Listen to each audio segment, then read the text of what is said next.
From having one of the most unique fighting styles when it comes to boxing, to the iconic and annihilating wins he's had over other well-known fighters over the years, here's why fighters are scared of Gervonta Davis. Starting off, I think we can all agree that Davis is the lightweight champion of the World Boxing Association and one of the most talented young athletes in the US. He's the kind of homegrown talent with a rags-to-riches story, a crowd-pleasing style, and unfiltered authenticity that makes US TV executives absolutely salivate. And honestly, this dude has come a long way.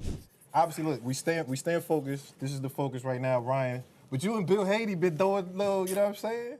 The boy from West Baltimore grew up in extreme poverty, in foster care, and in group homes. He learned to box from the trainer who gave Dennis "Cuddy" Wise his name on the wire. And at age 22, he became the sport's second youngest world champion. Since then, he's moved the needle like few other U.S. prize-fighters in recent history. Way of technical knockout, he is still undefeated. He is the new winning versions of world titles in 3 different weight classes and selling out arenas from coast to coast. And it isn't just the fact that he has garnered amazing stats over the years, it's the way that this guy goes completely insane on his opponents that has made him kind of scary in the eyes of other fighters. Davis is a southpaw with devastating power in both hands and a rock-solid chin. In 29 professional fights, he has never lost, and he's knocked out 27 of his opponents. No doubt, with each fight, he becomes more and more of a crossover star.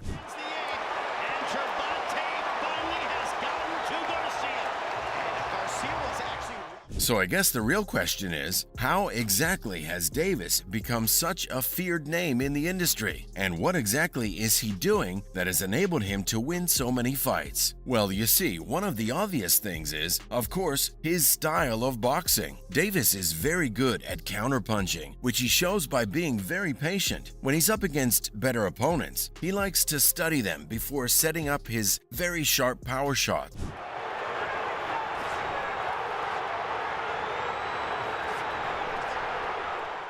Once he knows what his enemy wants to do, he can stop him. Sounds pretty simple, right? But it's really not. The way Davis ends up calculating everything so effortlessly during a match, though, seems like he was kinda born with this talent. The Baltimorean will often start to walk down his opponents as he gets ready to hit them with one of his incredible power shots. Davis also fights with his left hand, which makes him hard to fight against. He also lowers his guard in a way that makes it hard to predict where his punches will come from.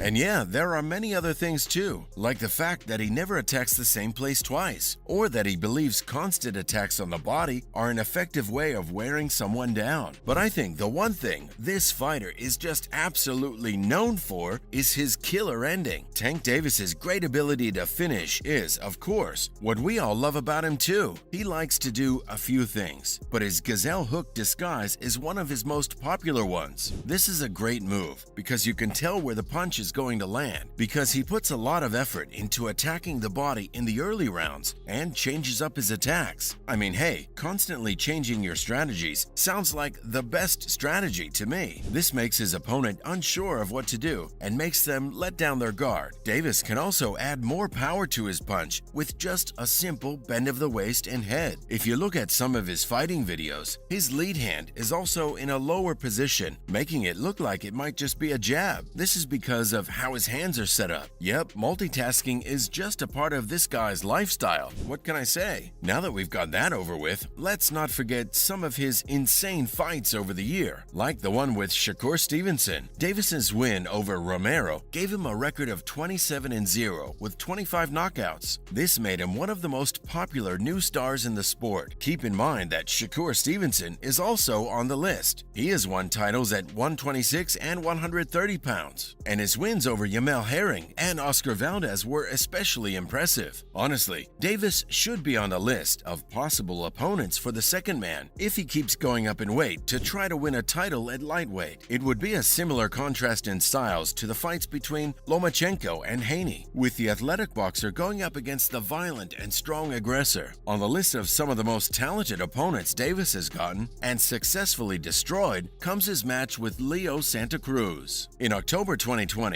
Davis knocked out the 4-division world champion in the 6th round with a devastating blow that really woke up the boxing world. But something to keep in mind though is that Santa Cruz wasn't as good of a fighter as he used to be, and he was fighting above his natural weight in the lightweight division after spending most of his career fighting at featherweight, bantamweight, and super bantamweight. Santa Cruz has never been known as a big puncher either, and the fact that he was fighting at a higher weight made him less of a physical threat to Davis. But still, I guess it's the way he was defeated, which makes this fight kind of ingrained in people's minds. The same could be said about Yuriorkis Gamboa, who Davis knocked out with a brutal uppercut in the 12th round of their 2019 fight. Gamboa was at the right weight, but it was clear that his best years were over. Not to mention that Gamboa hurt his leg in the 2nd round, but he still made it to the final round. Davis's last fight against Isaac Cruz, a fighter few people had heard of before, was surprising in that it went the full distance. This made some people wonder how good Tank really is. Still, Davis beat Gamboa and Santa Cruz with knockouts that went viral and were very painful. When it comes to Cruz, that fight may have shown that the Mexican fighter was much better than most people thought. Even more so when you think about how Cruz destroyed Francisco Vargas and Diego Magdaleno before he fought Davis, and how after his first loss as a pro, he destroyed Gamboa in April. Then, ending it all off is the most recent talked about fight that shook so many of us in our seats. Gervonta Davis fought Hector Garcia at the Capital One Arena in Washington, D.C. in the first pay-per-view event of 2023. Davis once again showed that he's one of the best in the world by knocking out Garcia at the end of round 8 with a series of powerful blows. I mean, the fight was so brutal. Garcia told his corner that after taking those punches, he couldn't see. He stayed on his stool as the 9th round started, giving Tank his 28th professional win and 26th knockout. Davis was able to successfully defend his WBA lightweight title for the 5th time with this win. 2 of the judges gave him a score of 79-73, and the 3rd judge gave him a score of 78-74. Baltimore, in Atlanta,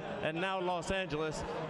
Tank, what would you like to do next? What would you like to do with this division? After the fight, Davis sent a message to his other unbeaten opponent, Ryan Garcia, saying he was absolutely pumped to beat yet another person and carry on his crazy streak. Yeah, this dude is pumped as hell right now. As the two are set to fight in a blockbuster fight this spring, I think many of us are eagerly waiting to find out who ends up winning in this one and whether Davis will be able to retain his reputation as an absolute menace. That's all for why fighters are scared of Gervonta Davis.